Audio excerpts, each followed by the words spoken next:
Ayan, kumpirmado nga daw po na si Edu ay pumunta kila Viancy upang samahan daw po ito bumili ng gamot dahil nga po si Viancy ay mayroon daw pong sakit. So, ito naman po palagi yung mga tinatapik ko po na si Viancy ay nakakapansin po natin na may mga ubo po siya, may sipon, na tilay ang tagal mawala. Siguro sa environment na din po, lalong-lalo na malamig po sa may dagat banda, tapos bibiglang pupunta sa labas, sa paaralan, makakalanghap ng mga alikabok, etc.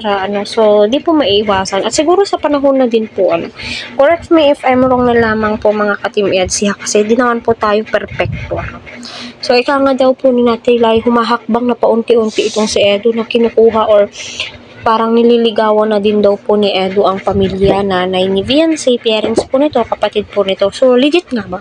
So, tayo mga kababaihan, sa mga kilos ng mga lalaki ay nakikilatis at nakikita po natin kung sincere nga ba ang isang lalaki. Kita naman po natin sa mata ni Edu na sincere siya kay Viancy. At kita naman po natin, at sa totoo lang, di po mabibehind si Viancy kahit kanino mo siya itapat, kanino mo siya itabi, kayang-kaya po niya. Kahit yung simplihang atake lang, napakaganda niya, napaka-curious niya. Di lang siya isang bituin. So, para sa akin, kasi sa totoo lang di naman po sa bias ako. Kasi iba po yung ang gaan ng loob ko sa kanya, sa totoo lang, habang ako nanonood sa mga vlogs po nila, parang ramdam ko si Viancy, di ba may mga ganon? Correct me if I'm wrong, So, yun na nga po, napakalayo ng pinuntahan ni Eds para samahan si Viancy o bumili ng gamot or nagpa-check up po sila.